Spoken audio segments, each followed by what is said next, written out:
My brother stole my wife and mocked me for years like he won everything. Then our dad exposed his crimes, disinherited him publicly, and left the entire empire to me. I've been trying to write this post for a while now, but it's not easy putting everything into words. I guess I should start from the beginning, back when things were normal and I actually thought I had a good life. So, a year ago, I, a 32-year-old male, was living what I thought was pretty much the perfect life with my wife Sarah, a 30-year-old female. We'd been married for 5 years at that point and had our own house. Nothing fancy, but it was ours, you know. We even had this amazing Maine Coon cat named Lumi, who Sarah gave me for our first anniversary. Man, that cat is something else. Pure white fur, super intelligent, and definitely thinks she runs the household. Let's be real, she does. I work in software development, not making crazy Silicon Valley money or anything, but enough that we were comfortable. Sarah was a kindergarten teacher at this really nice school about 20 minutes from our place. She was really good at her job too. Parents would specifically request to have their kids in her class. Every day, she'd come home with these hilarious stories about what the kids did or said. We'd sit at dinner and just laugh about all the weird things that happened in her classroom. We had this whole routine that just worked, you know.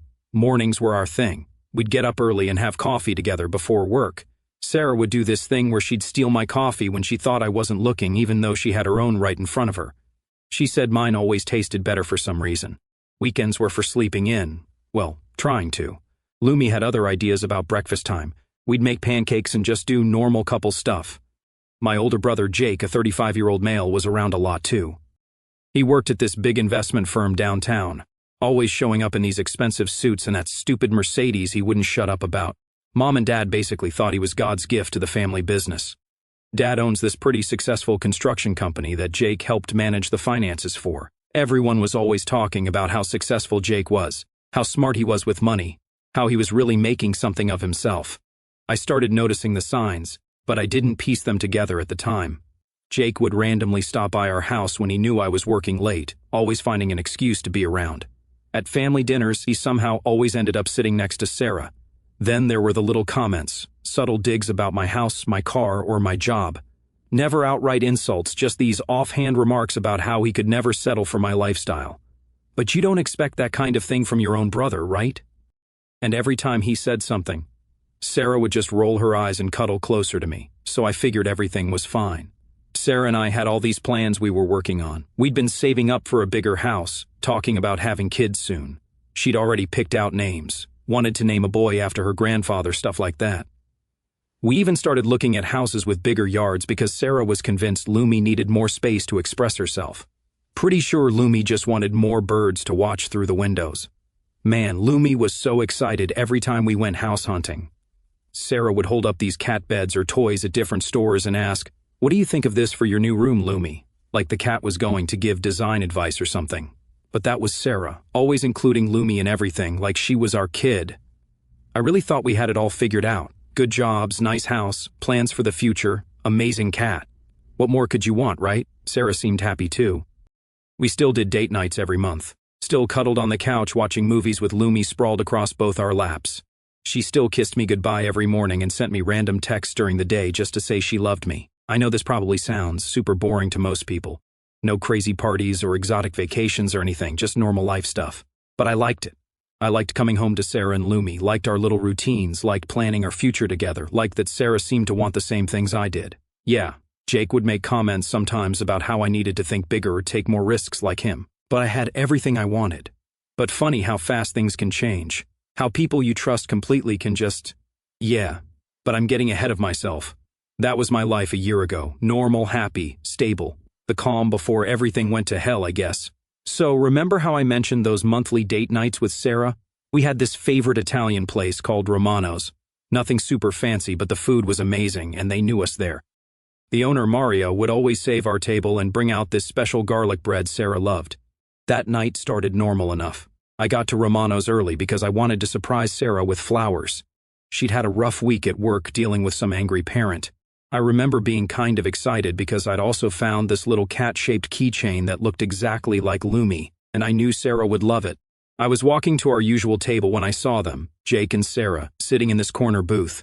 At first, my brain didn't process what I was seeing, like maybe they ran into each other, maybe they were planning something for my birthday. But nah, the way they were sitting, how close they were. Jake's hand was on hers, and Sarah was looking at him with this expression I used to think was just for me. I just stood there, locked in place, watching my brother and my wife look at each other the way she used to look at me. They didn't even notice me at first, just sitting there all cozy, laughing about something. Then Sarah looked up and saw me standing there with these stupid flowers in my hand. "You guys want to know what she did?" She smiled, not even an embarrassed smile or a guilty smile, just this casual smile, like she'd been waiting for me to find out. And Jake, this piece of work, actually said, and I swear I'm not making this up, "Oh hey bro, we were wondering when you'd figure it out, like this was some kind of game or something." I just stood there for a minute, probably looking like an idiot. Then Jake goes, "Come on, you had to know Sarah was too good for your lifestyle." And that's when it really sunk in.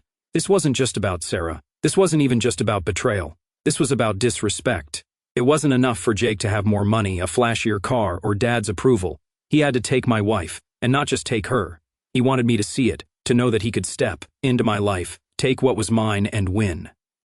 He wasn't just trying to steal Sarah, he was trying to erase me. My fists clenched so tight I felt my nails dig into my palms. My own brother, the guy who was supposed to have my back, had looked at my life and decided he was entitled to it. And Sarah, she didn't just let it happen. She went along with it like I was nothing, like I never mattered. Every guy knows there's a line you don't cross. You don't mess with your brother's girl. You don't tear down your own blood just to prove a point. But Jake? Jake never believed in lines, not when it came to me. I'm not proud of what I did next, but in that moment I completely lost it. The betrayal, the smugness, the way they sat there so casually like they hadn't just destroyed my life. It all hit me at once. I don't even remember what I yelled, just that my voice was shaking with rage. My hands were clenched so tight my nails dug into my palms, but it wasn't enough. I needed to do something. So I swiped my arm across the table, knocking over their fancy bottle of wine, some overpriced crap Jake probably bought with company money. Glass shattered, red wine spilled across the table like blood, and suddenly the whole restaurant was staring. Jake shot up from his seat, acting all indignant, like I was the problem here. He stepped toward me, running his mouth about how I was overreacting, how Sarah had chosen him, like that made it okay. Something in me just snapped. I lunged at him, shoving him so hard he stumbled into a chair. For a second he actually looked scared, but before I could do anything else, the staff was between us, pulling me back, telling me to calm down, like I was the one who had started this. And Sarah? She didn't flinch, didn't defend me, didn't even look guilty. She just sat there, arms crossed, lips pressed in that irritated way she did when I forgot to take the trash out, like I was ruining her evening, like this wasn't my entire life crashing down around me. That's when it hit me. She wasn't sorry. Neither of them were.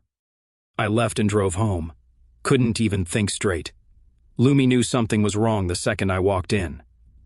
She's scary smart like that, just followed me around the house, meowing, while I paced and tried to figure out what to do. Sarah didn't come home that night, or the next night, or ever again, actually. Went straight to Jake's place. Guess they'd been planning this for a while. The next day, I got these texts that I still have saved because sometimes I need to remind myself I'm not crazy. "Jake, look, man, these things happen. Sarah and I have a real connection. You're my brother and all, but you've got to admit she deserves better than your basic 9-to-5 life. No hard feelings. Sarah, I was going to tell you eventually. Jake and I just clicked. He has ambition, goals. All you care about is your little programming job and that cat. I need more than that." Then they both started calling and texting, trying to explain how they didn't mean for this to happen and how sometimes love just finds you and all this other BS. Jake even had the nerve to say, "Bros before hoes doesn't apply when it's true love, right?" I didn't respond to any of it, just sat on my couch with Lumi in my lap, trying to process how my life had just completely fallen apart. The worst part wasn't that I lost Sarah. It wasn't even that Jake had her. It was that I felt small, like I'd let this happen, like I wasn't enough. Not for Sarah, not for my own family. And that feeling, that burned more than anything. The next few weeks were a mess. Sarah came by when I was at work and took a bunch of her stuff. She tried to take Lumi too, but my neighbor, shout out to Mrs. Chen, real MVP, saw what was happening and called me. I rushed home and Sarah was literally trying to get Lumi into a carrier while my cat was having none of it. I lost it again, told Sarah she could take whatever else she wanted, but Lumi was my cat, her anniversary gift to me, registered in my name, all vet records in my name. She actually tried to argue that she picked Lumi out, so technically the cat was hers. Yeah, no, that was my line in the sand. Meanwhile, Jake kept showing up at my work, trying to explain things, saying stuff like, "You'll thank me later," and Sarah was always meant for someone like me. Someone like him? What does that even mean? A lying, cheating dirtbag who steals his brother's wife? The worst part, some of my family actually took their side. Mom was upset but kept saying stuff like, well, you know how Jake is, like that made it okay. Dad was more concerned about how this would affect the business than how I was doing. Only my sister, Katie, straight up told Jake he was dead to her. But even with Katie in my corner, I wasn't prepared for what came next. The divorce was a complete nightmare. Sarah hired this aggressive lawyer who tried to take everything. Wanted half my savings, my car, which I bought before we even met, and even tried to argue she deserved money for contributing to my career growth because she supported me emotionally while I got promotions. Like, what? The worst part was how they tried to get Lumi. Sarah's lawyer actually argued in court that since Sarah picked out Lumi, she had emotional ownership or some garbage like that.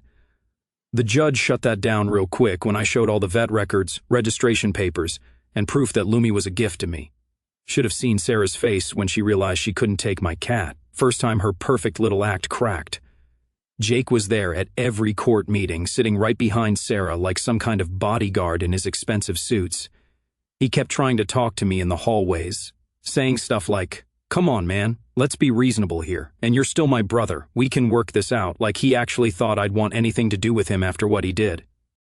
While all this was happening, they started posting all over Instagram and Facebook about their amazing love story and how sometimes the heart wants what it wants.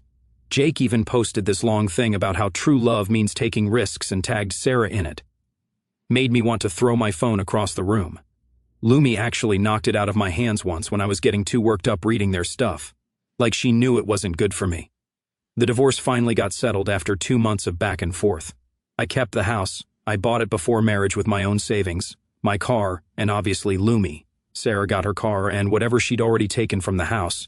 She tried to argue for more, but her lawyer finally told her she didn't and have a case. Here's where it starts getting good though. Remember how Jake worked at Dad's construction company handling all the finances? Well, right after the divorce was final, they posted all these vacation photos from the Maldives. The funny thing, Dad had been noticing some weird numbers in the company accounts. Nothing major at first, just little things that didn't add up. But these vacation posts made him look closer. Why? Because the trip they were bragging about cost more than Jake's yearly salary. Meanwhile, I was actually doing okay. I stopped visiting the family house, focused on work, got a promotion because turns out, when you are not dealing with a cheating wife and backstabbing brother, you can actually get stuff done. Lumi and I got into this routine, morning cuddles, work from home some days, she loves lying on my keyboard during Zoom meetings, evening, walks around the neighborhood, where she follows me like a dog. My sister Katie started coming over more too. She's the only one in the family who completely cut Jake off. She and Lumi became best buddies. Pretty sure my cat likes her better than me sometimes. Katie would bring over takeout and we'd just hang out, her playing with Lumi while telling me all the family gossip I was missing. That's when we started hearing stuff about Jake at work. Nothing concrete at first, just whispers about numbers not matching up, missing receipts, weird transfers. Dad wasn't saying anything, but Katie noticed he was staying late at the office a lot, having meetings with accountants. Sarah wasn't looking so happy in their social media posts anymore either. The designer clothes posts slowed down, the fancy dinner pics stopped. Jake was still posting about living large and success mindset, but something seemed off. Then one day, while I was working from home, I got this call from Dad.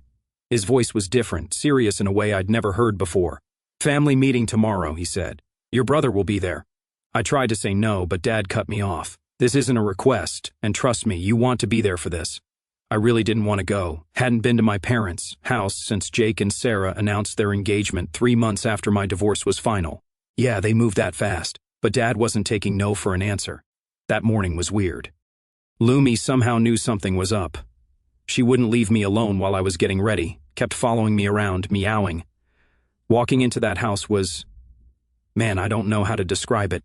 You know that feeling when you're about to get into a fight and your whole body is just tensed up? Like that, but worse. Jake's stupid Mercedes was in the driveway, the one he always bragged about, parked crooked, like he'd been in a hurry. They were already there when I walked in. Jake and Sarah, sitting on the couch like they owned the place. Jake in another expensive suit, Sarah decked out in designer everything.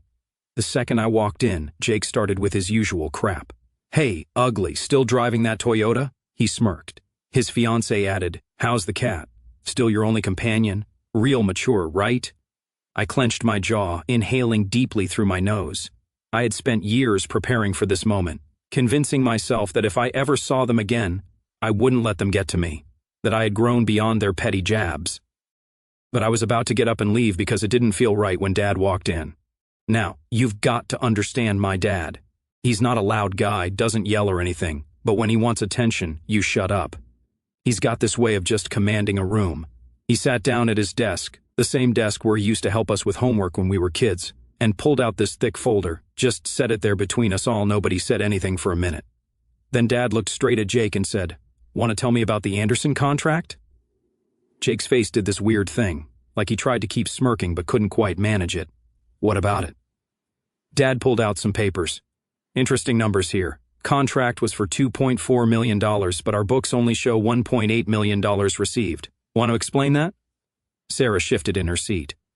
Jake waved his hand like it was nothing. "Probably just a clerical error. I'll have accounting look into it." "Already did," Dad said. Started laying out more papers. "Just like I looked into the Wilson project and about 20 other contracts over the past year."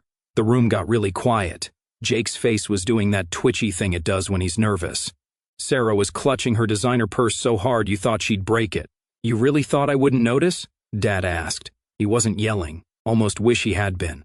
This calm voice was way worse. "You thought you could steal from your own family?" Jake tried to laugh it off. "Dad, come on, this is ridiculous. I've made this company more money than by stealing from it." Dad cut him off. "By creating fake accounts? By skimming money from every major contract?" He pulled out his laptop, turned it around. "By paying for your lifestyle with company funds?" The screen showed all these transactions. The Maldives trip, Sarah's shopping sprees, Jake's Mercedes payments, all paid for with company money through some complicated system of fake accounts and doctored invoices. Sarah started to say something, but Dad held up his hand. "Oh, I know about your involvement too. The separate account in your name, the one getting regular transfers from our business accounts? Yeah, found that too. I just sat there watching it all unfold. Part of me wanted to laugh. All those times Jake bragged about his financial genius and business skills. Turned out he was just stealing from Dad the whole time." Jake tried one more time. "Dad, I can explain everything. We can work this out. The company's doing better than ever." I leaned back in my chair, watching him sweat through his overpriced suit. This was the guy who stole my wife, the guy who spent years looking down on me. I let out a small chuckle, shaking my head. "You thought you were the man, huh? Funny how that worked out." Jake's face twitched like he wanted to say something, but he had nothing. Because, for the first time in his life, there was no way to talk his way out of it. "Because of the contracts you didn't steal from?" Dad asked. Then he picked up another paper. "But we're not done. Want to tell me about Mom's medical fund now?" Quick background, our mom passed away a few months before Jake and Sarah started their thing. She'd been sick for a while, needed lots of expensive treatments. Dad had set up this special fund for her care, was putting like $5,000 a month into it. Jake was supposed to handle all the payments since he was so good with money. Dad pulled out these bank statements, showed how all that money that was supposed to be for Mom's care, never made it to the hospital.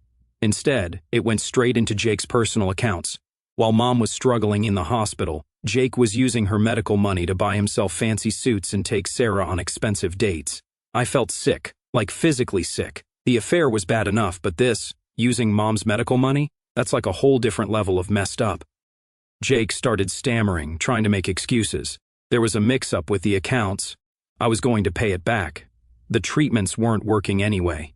Sarah just sat there, her face getting whiter and whiter.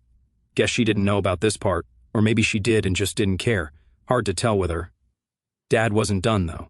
He pulled up security camera footage on his laptop from some fancy hotel downtown. Timestamp showed it was from the night Mom. You know. There's Jake and Sarah all dressed up laughing dancing while Mom was in the hospital, while I was sitting with her, while Dad was trying to reach Jake to tell him to come say goodbye. The footage was like a minute long but felt like forever. When it ended, nobody said anything for what felt like hours. I felt sick to my stomach. I couldn't believe how far my brother would go in his betrayal. Then Jake tried one last time. "Dad, come on. I'm your son, your successful son." "The one who stole from his dying mother?" Dad asked. His voice was so quiet it was scary. "The one who embezzled from the family business? That successful son?" Then Dad picked up this other envelope, the one he'd had on his desk the whole time. "This is my will," he said. "Want to know what's in it?" Jake tried to smile, but it looked wrong, like his face wasn't working right. Dad, let's not be dramatic. We can work this out. I'll pay everything back. Everything goes to your brother, Dad said, just like that. The company, the house, all of it. Sarah jumped up then. You can't do that. We'll fight it. We'll get lawyers. Dad actually laughed, not a happy laugh, more like a go-ahead-and-try laugh. You mean the lawyers I already talked to? The ones who have copies of all the evidence? The FBI agents who are very interested in all this fraud? Jake's face went from red to white so fast it was almost funny. Sarah started doing this weird breathing thing, like she couldn't get enough air. You're bluffing, Jake said, but his voice was shaking. You wouldn't do this to your own son. Dad stood up. He's not a tall guy, but somehow he seemed huge right then. You did this to yourself. Both of you did. Now get out of my house. Sarah grabbed her purse and ran, like literally ran out the door. Jake just sat there for a minute, like he couldn't believe what was happening. Then he looked at me, actually tried to say something, but Dad cut him off. If you ever come near this family again, Dad said, I'll make sure you spend the next 20 years in prison. Now get out. Jake left. I stayed, sitting there, trying to process everything. Dad just started putting all the papers back in their folders, calm as could be, like he hadn't just destroyed Jake's whole fake life in less than an hour. When I got home that night, Lumi was waiting by the door, like she always does, jumped right into my lap when I sat down, purring like crazy. I felt somehow my rights were coming back, but the fallout was harsh. The first thing that changed was Jake's job. Obviously. Dad didn't just fire him, he had the company lawyers report everything to the authorities. Turns out stealing company money and messing with medical funds is pretty illegal. Who knew, right? Jake tried to play it off at first, kept posting on LinkedIn about exciting new opportunities and time for a change, but everyone at the company knew what really happened. Word gets around fast in the construction business. And Dad didn't try to hide why Jake was gone. The Mercedes disappeared first. Guess when you're buying cars with stolen money, the bank doesn't let you keep them. Sarah posted this long rant on Facebook about how they were choosing to simplify their lifestyle and how material things don't matter when you have true love. Yeah, sure, Air Fancy House was next. They'd bought it right after getting together. Way bigger than they could actually afford, but Jake had been stealing enough to cover it. Now the bank took it back. They had to move into some small apartment across town. The real fun started when the FBI got involved. Remember all that evidence Dad had?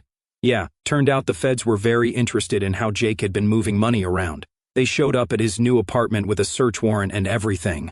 My sister Katie, still the best sister ever, works at a coffee shop near their apartment and saw the whole thing.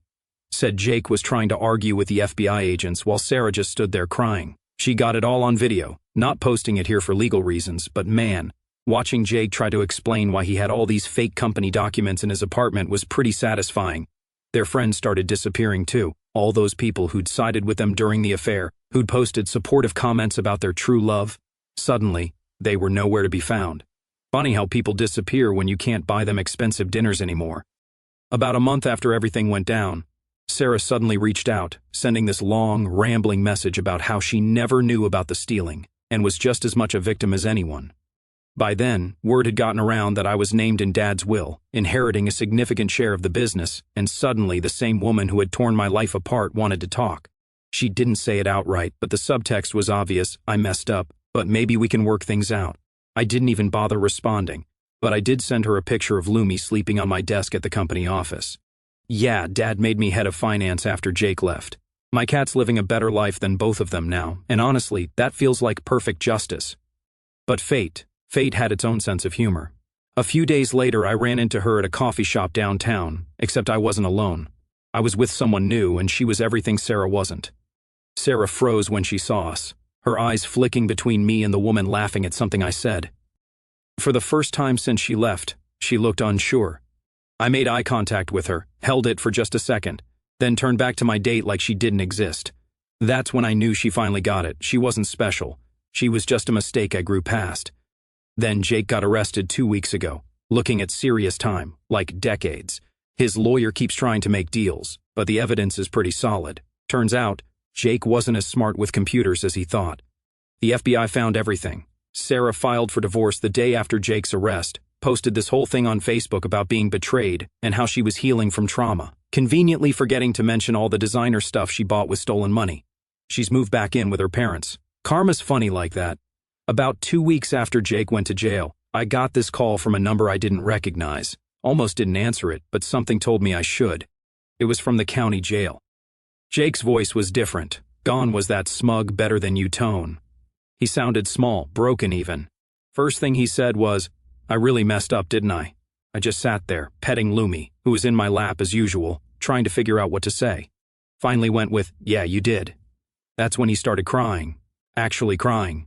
Said he was sorry, that he never meant for things to go this far, that he just got caught up in trying to prove he was successful. Started talking about Mom, how he thinks about her every night in his cell. I let him talk, pretty sure he'd been practicing this speech for days. When he finally finished, you know what I said? The same thing he said to me that night at Romano's. Well, this is awkward. Then I hung up. His lawyer called the next day, tried to convince me to speak up for Jake at his sentencing, said something about family bonds and second chances. I just laughed and hung up again. Dad's lawyer says Jake's looking at 15 to 20 years minimum. The fraud stuff was bad enough, but stealing from Mom's medical fund? That's what really got the prosecutors angry. Turns out, judges don't like it when you steal money meant for your dying mother's care. Sarah tried to play innocent at first, changed her last name back, deleted all their photos together, told everyone who'd listen that she had no idea about the stealing. But the FBI found emails where she was helping Jake move money around. Her trial's next month, and from what the lawyers say, she's not looking at a fun time either. Meanwhile, my life's actually gotten pretty good. The company's doing better than ever. Amazing what happens when nobody's stealing millions from it. Dad's been teaching me everything about running things, and turns out, I actually like it. Numbers make sense when they're real. Bought a new house too. Nothing crazy fancy like Jake and Sarah's place, but it's perfect for me and Lumi. It has this huge window in the living room that she loves. She spends hours watching birds and judging me for not catching them for her. Life's been good though. I've even started dating again. Nothing too serious yet, but it's nice to be with someone who doesn't come with betrayal and a hidden agenda. Katie, still the best sister ever, comes over all the time with her kids, and my niece is obsessed with Lumi, always bringing her new toys and treats. Lumi pretends she's too good for them but then plays with everything the second they leave. Classic cat move. Dad's doing great, actually smiles more now that all the drama's over. He's talking about retiring soon, letting me take over completely. Says the company needs young blood who actually understands ethics. Pretty sure he was making a dig at Jake there. Mom would have liked how things turned out, I think. She always said honesty was more important than success. Guess she was right about that, like she was about most things. I still think about everything sometimes, about how Jake and Sarah thought they were so smart, so above everyone else. About how they treated me like I was nothing because I was happy with a normal life. About all the times they made me feel small. But sitting here in my office, watching Lumi chase a sunbeam across my desk while I run the company Jake always bragged about carrying, I realized something. I won. Not by cheating or stealing or hurting people, just by being myself and doing things right. Sometimes, the best revenge is just living well and having a cat who thinks you're the greatest person in the world even if all you do is bring her treats and clean her litter box.